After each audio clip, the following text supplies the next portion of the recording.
chuva, onde tu está vendo arco-íris, obrigatoriamente tem que ter gotículas d'água caindo, não existe arco-íris sem chuva. Segundo, o sol tem que estar atrás do observador que está de frente para o arco-íris. E essas gotículas de chuva, então, que estão caindo esfericamente, a luz vinda do sol refrata na gota, aproxima da normal, sofre reflexão total no fundo da gota e refrata da gota saindo. Ou seja, é por isso que o sol tem que estar atrás, entendeu? Certo?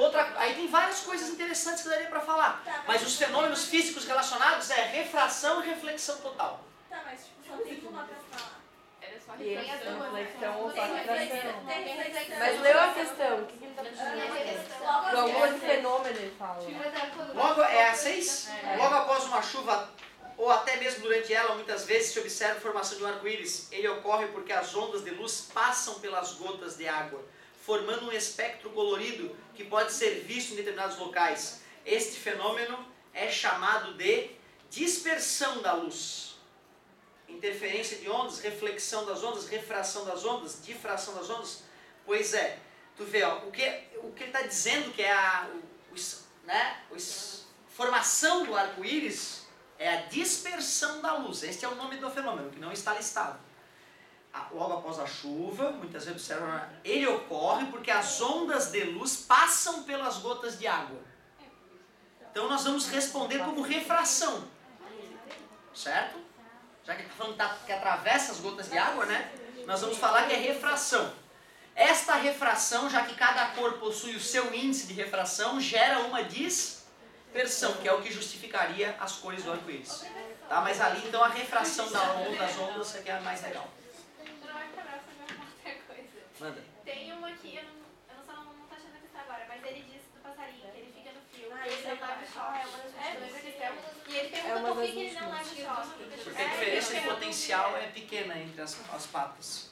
Onde é que está? 43.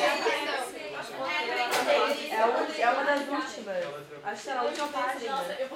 É muito comum vermos pássaros descansando nos postes e fios de luz pelas ruas das cidades. Porém, não se deve empinar pipas perto da rede elétrica devido ao perigo de choque. Então, por que os pássaros não levam choque? Então, como eu disse, como as patinhas estão pouco afastadas uma da outra, a diferença de potencial de um ponto para o outro onde ele encostou é muito diminuta. E quando tu está empinando pipa, uma parte do teu corpo está em contato com o chão, potencial 0. A outra vai entrar em contato com a rede elétrica, potencial pode chegar a 700 mil volts, dependendo onde tu está, né? Pode ser 13 mil volts em alguns lugares da cidade, ou só 220 volts, que é o suficiente para matar. Então, essa diferença do 0 para o 220 é uma grande diferença potencial. No caso do passarinho, como as patas estão próximas do mesmo local do fio, não existe uma diferença de potencial, certo? Então, por isso que ele não vai levar o choque. Letra A. Quando o pássaro pousa no fio, ele fica submetido a uma diferença de potencial, porém suas patas funcionam como um isolante elétrico. O passarinho não é tão isolante assim, não. Quando o pássaro pousa no fio, não ocorre nada porque a corrente elétrica que passa pelo corpo do passarinho não ocasiona danos. Isso explica por que ele não morre, mas não explica por que ele não está levando um choque grande. Quando o pássaro pousa no fio, ele está em apenas um dos cabos. E a distância entre seus pés é pequena, não gerando diferença de potencial. Essa é a explicação legal, letra C. Quando o pássaro pousa no fio, ele encosta-se aos dois cabos para que a diferença de potencial seja nula e não gere corrente elétrica. Escutem isso. Quando o pássaro pousa no fio, ele encosta-se aos dois cabos. Tu entendeu, né? O passarinho olha lá, ele que manja de eletrotécnica pensa, né? Vou encostar aqui e aqui, aí anula. Porra, é passarinho engenheiro esse, né? João de Barro. João de Barro é bobagem perto desse passarinho. Passarinho eletrotécnico. Quando o pássaro pousa no fio, ele fica submetido a uma diferença de potencial muito grande. E por esse motivo a corrente elétrica se anula. Meu Deus, aí frita o passarinho, faz franga o passarinho. Aí come. Show de bola. Então era a letra C. Era a letra C. Show de bola. Parabéns pela... Se tiver, tipo, o passarinho tá no fio e tem alguém meio possível, mas tem alguém segurando o passarinho que tá segurando o Aí sim, os dois vão tomar um choque, né? Segura o passarinho encosta no fio. Como eu estou conectado com a terra a 0 né, e o fio está, sei lá, 220 volts, eu e o passarinho vamos tomar choque. Ô galerinha, olha só. Gostei. Eu adoro quando o aluno pergunta questões, porque mostra que ele, além de não ter feito a questão, não digeriu a questão, ele ainda está com aquela lacuna a ser preenchida. Agradeço as perguntas. Agora sim, lentes esféricas. O negócio é o seguinte. Primeira coisa que ele tem que saber, nomenclatura. Cara, e a nomenclatura é a história do nome e do sobrenome, né, cara? É bem simples essa ideia.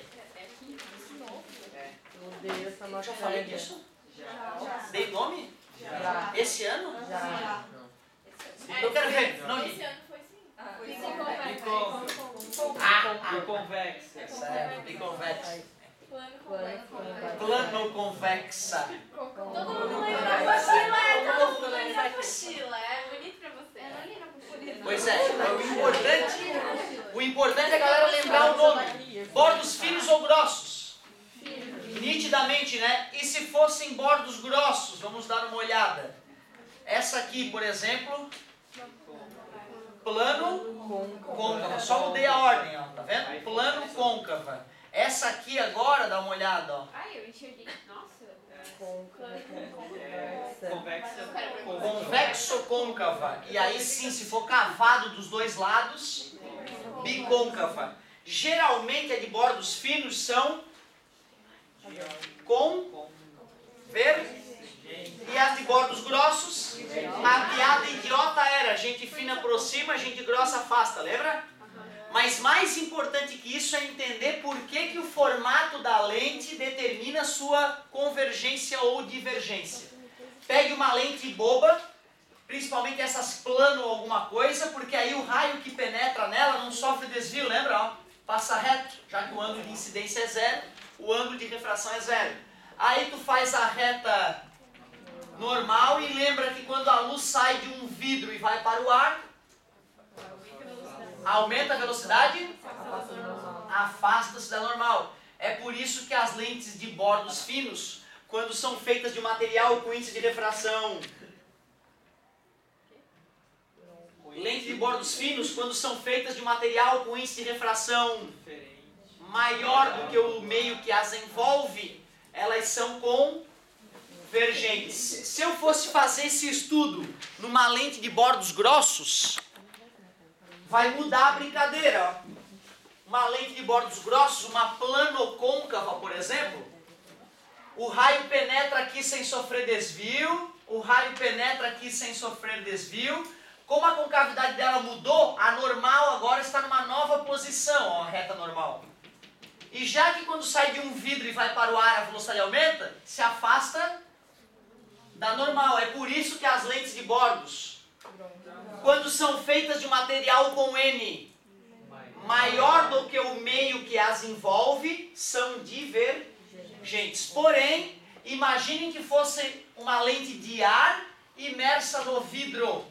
Nesse caso, em vez de a luz se afastar da normal, se aproximaria da normal. E aí, o que ocorreria seria com esse raiozinho amarelo aqui, ó, os raios se afastariam. Ou seja, uma lente de bordos finos pode ser divergente? Pode. Com certeza. Para isso, basta que o N dela seja menor do que o N do meio que a circunda. Então, revisamos a nomenclatura, revisamos o porquê que a curvatura define a convergência ou divergência. Show de bola. Então, vamos falar agora dos elementos da lente. Primeiro, vamos relembrar os elementos dos espelhos. Vocês lembram quais eram os elementos do espelho?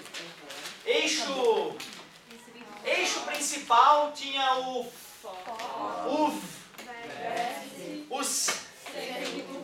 Muito obrigado. E aí tu até decorou os 4 raios característicos. Chega paralelo, chega pelo foco, atinge o vértice, sai com o mesmo ângulo, atinge o centro de curvatura, volta sobre ele mesmo, né? Que ele bate em cheio no espelho e volta sobre ele mesmo.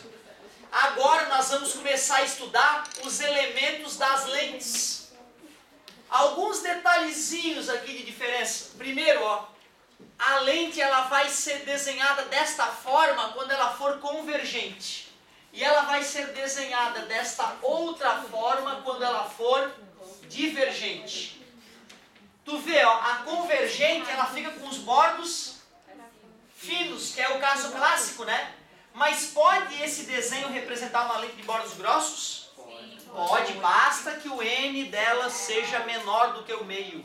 Isso aqui é sempre uma lente divergente, que quase sempre possui bordos grossos, mas nem sempre. Isso aqui agora podemos continuar chamando de eixo principal. Ou eixo óptico também, sem problema nenhum. Isso não vai mudar o nome. Vai continuar tendo aquele ponto que é o F, o foco, só que agora são dois, um de cada lado. O que a gente chamava de vértice, agora nós vamos chamar de centro óptico. Então, centro óptico, mudou o nome do cara ali, centro óptico. E aquele outro ponto que a gente chamava de centro, vai se chamar agora ponto antiprincipal. E assim como o foco, vai ter um de cada lado da lente. Ponto antiprincipal. E o detalhe é que, como tem dois focos e dois pontos antiprincipais, eles vão ganhar sobrenome. Ou objeto, ou imagem. Bom, essa lente é o que mesmo? Convergente ou divergente, essa da esquerda? Convergente. Quer dizer que o raio que chega paralelo sai pelo foco. Dá para acreditar? Mesma decoreba de antes? O raio que chega veio do objeto. O raio que sai vai formar a... Já que esse foco aqui está recebendo o raio que vai formar a imagem, ele chama-se foco imagem. Portanto, esse é o ponto antiprincipal imagem, foco objeto, ponto principal. Cuidado, se a luz tivesse vindo do lado de cá, o raio ia se aproximar. Esse seria o foco imagem. Ou seja, foco objeto, foco imagem, vice-versa, dependem da onde a luz está chegando para onde ela está indo. Essa lente aqui, ela é uma lente de... Quer dizer que se chega paralelo, sai pelo foco, continua a mesma decoreba, só que para divergir tem que sair pelo foco que está do lado de onde ela chegou. Já que esse raio vai formar e está passando por este foco, este aqui é o foco, este aqui é o ponto principal, foco objeto, ponto principal objeto.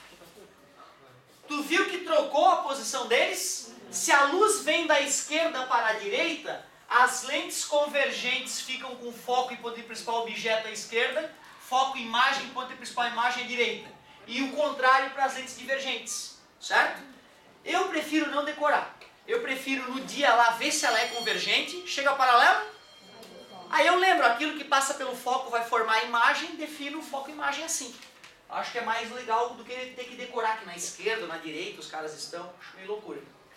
Aproveitei e ao falar dos elementos para ti, eu já aproveitei e fiz um raio característico. Vamos relembrar os outros raios característicos. O raio que chega pelo foco, só que se ele chega, ele vem do... Tem que passar pelo foco objeto. Justo, né? A luz que chega pelo foco sai paralela. Tu consegue perceber que esse raio divergiu? Dá para perceber que o outro raio convergiu? Respeitando então até agora. Dois raios já foram. O que chega pelo ponto antiprincipal sai pelo ponto antiprincipal. Não era o que chega pelo centro de curvatura sai pelo centro de curvatura? Cuidado, ó, já que o raio está chegando, ele tem que chegar pelo ponto principal objeto. Afinal, ele está vindo do objeto.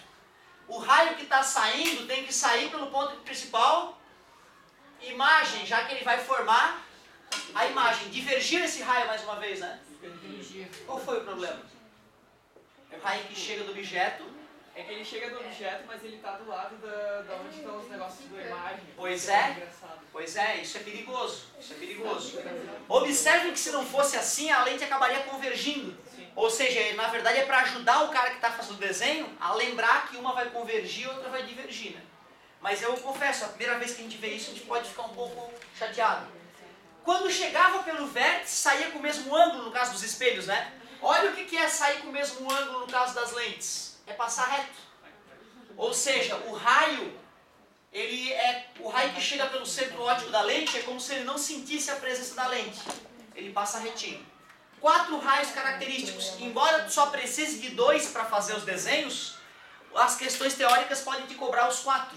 Por isso que é bom manter em mente o que chega paralelo, o que chega pelo foco, o que chega pelo ponto de principal, sai pelo ponto de principal. O que chega pelo centro óptico, que significa sair com o mesmo ângulo, né? Afinal, ficam ângulos opostos pelo vértice, que sempre são iguais.